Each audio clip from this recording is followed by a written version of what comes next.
We started protecting the wallpaper in January of this year. In terms of wallpaper discoveries, they sort of started to happen when the tiles and the felt was being stripped back. We get called in quite a lot to look at one or two fragments in a historic house.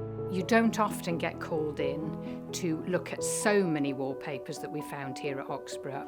The earliest one we found is about 1730s, right through until the early 20th century. So many fragments, so there's been a lot to record. When Philippa came out to help us, she sort of showed us all the methods of protection. And as much as possible, we tried to protect wallpaper in situ. The idea is to try and keep it where it is. But where there was wallpaper where we thought this is going to be badly affected by the project, then Philippa removed that for us and packed it up, and we're keeping that in storage in our wallpaper archive.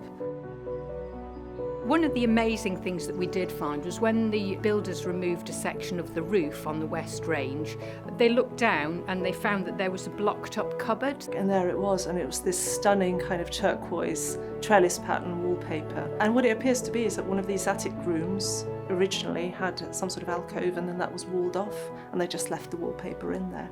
So that was a really exciting find, and yeah, it's one of those eureka moments really.